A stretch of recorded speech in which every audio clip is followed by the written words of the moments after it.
Hello guys, അപ്പോൾ ഇന്ന് നമ്മൾ നോക്കാൻ പോകുന്നത് പെർഫ്യൂമിൻ്റെ ഒരു റിവ്യൂ ആണ്. കുറേ നാളായിട്ട് ലോങ് ലാസ്റ്റ് ചെയ്യുന്ന നല്ലൊരു പെർഫ്യൂം തപ്പി നടക്കുന്നുണ്ടായിരുന്നു. അപ്പം നമ്മുടെ ഒരു റേഞ്ചിനനുസരിച്ച് നമുക്ക് വാങ്ങാൻ പറ്റിയൊരു നല്ല പെർഫ്യൂം സെറ്റാണ്. അപ്പോൾ ഇത് 10 മിനി സാമ്പിൾ പായ്ക്കാണ്. അപ്പോൾ ഇതിനകത്ത് 10 മിനി സാമ്പിൾസ് ഉള്ളൊരു ട്രയൽ പായ്ക്കാണ് കേട്ടോ. അപ്പോൾ 5 ml വീതമാണ് ഓരോ പെർഫ്യൂമും വന്നിട്ടുള്ളത്. നമുക്ക് ട്രൈ ചെയ്ത് നോക്കിയിട്ട് ഇഷ്ടമുള്ള ഒരു ഫ്രേഗ്രൻസ് ഏതാണോ അത് നമുക്ക് സെലക്ട് ചെയ്യാം. അപ്പം 399 രൂപയാണ് ഇതിൻ്റെ റേറ്റ് വരുന്നത്. ബെല്ല വിറ്റ എന്നാണ് ഇതിൻ്റെ പേര്, ബ്രാൻഡ് നെയിം വരുന്നത്. ഇതുപോലെ ഒരു 10 പെർഫ്യൂം സെറ്റാണ്. അപ്പോൾ നമുക്ക് ഓരോന്നായിട്ട് നോക്കാം. പല സ്മെല്ലിൽ പല കളറിൽ വുമൺസിനും മെൻസിനും വേണ്ടിയിട്ടുള്ള വെറൈറ്റിയാണ് കേട്ടോ. അപ്പോൾ നമുക്ക് ഓരോന്നായിട്ട് നോക്കാം.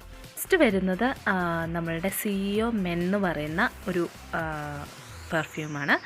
അത് കൂടുതലായിട്ടും മെൻസിനാണ് സ്യൂട്ടബിൾ ആയിട്ടുള്ള ഒരു സ്മെല്ല്. വുമൺസിനേക്കാളും ഇത് മെൻസിനാണ് സ്യൂട്ടബിൾ ആയിട്ടുള്ളത്. അതാണ് ഫസ്റ്റ് പെർഫ്യൂം വരുന്നത്.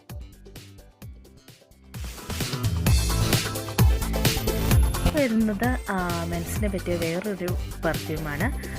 അതായത് ഗോഡ് മാൻ എന്ന് പറയുന്ന ഒരു പെർഫ്യൂം. എനിക്ക് ആദ്യത്തെ CEO മെന്നിനേക്കാളും കുറച്ചുകൂടെ ഇഷ്ടപ്പെട്ട ഒരു സ്മെല്ല് ഈ ഒരു ഗോഡ് മെന്നിൻ്റെ ഈ പെർഫ്യൂമാണ് കേട്ടോ.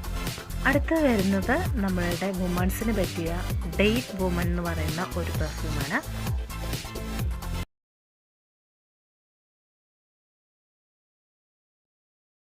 നെക്സ്റ്റ് വരുന്നത് വുമൺസിനും അതുപോലെ തന്നെ മെൻസിനും പറ്റിയിട്ടുള്ള ഒരു നല്ല യൂണിസെക്സ് പെർഫ്യൂമാണ് കേട്ടോ, ഓഡ് എന്ന് പറയുന്നത്.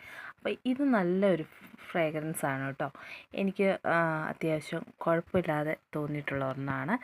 അടുത്തത് വരുന്നത് മെന്നിന് പറ്റിയ ഗുലാബ് എന്ന് പറയുന്ന ഒരു സെറ്റാണ്.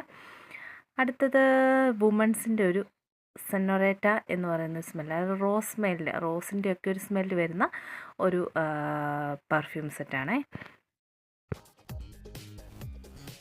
അടുത്തത് വരുന്നതും വുമൺസിന് പറ്റിയ ഒരു പെർഫ്യൂമാണ്. ഗ്ലാം വുമൺ എന്ന് പറയുന്ന ഒരു ക്ലാസി സ്മെല്ലാണ്. ഇത് വൈറ്റ് ഓഡ് എന്ന് പറയുന്ന അടുത്ത ഒരു വെറൈറ്റി. അത് നമ്മുടെ യൂണിസെക്സ് ആയിട്ട് യൂസ് ചെയ്യാവുന്നതാണ്. നെക്സ്റ്റ് വരുന്ന ഒരെണ്ണമാണ് യൂണിസെക്സ് ആയിട്ട് വരുന്ന ഒരു പെർഫ്യൂമാണ് ഫ്രഷ് എന്ന് പറയുന്നത്. ഇത് ഇച്ചിരിയും കൂടെ സ്ട്രോങ് ആയിട്ടുള്ളൊരു സ്മെല്ലാണ്. ഇത് നമ്മളുടെ അടുത്ത ഒരു വെറൈറ്റി യൂണിസെക്സ് വരുന്ന ഒരു പെർഫ്യൂമാണ് സ്കൈ സ്ക്വാഡ് എന്ന് പറയുന്നത്. അപ്പോൾ ഇതിന് തൊട്ട് മുമ്പ് കാണിച്ചത് ഇച്ചിരി സ്ട്രോങ് ആയിട്ടുള്ള മണം. അപ്പോൾ ഇത്രയാണ് കേട്ടോ നമ്മുടെ വെറൈറ്റി ആയിട്ട് വരുന്ന ഈ ഒരു പാക്കിൻ്റെ അകത്ത് വരുന്നത്. നമുക്ക് ഓരോന്നും ട്രൈ ചെയ്ത് നോക്കിയിട്ട് നമുക്ക് ഇഷ്ടപ്പെട്ട സ്മെൽ ഏതാണോ അതിനനുസരിച്ച് നമുക്കിതിൻ്റെ പെർഫ്യൂം പർച്ചേസ് ചെയ്യാവുന്നതാണ്. ഇത് ഫ്ലിപ്കാർട്ടിൽ അവൈലബിൾ ആണ്. ലിങ്ക് ഞാൻ കൊടുത്തേക്കാം.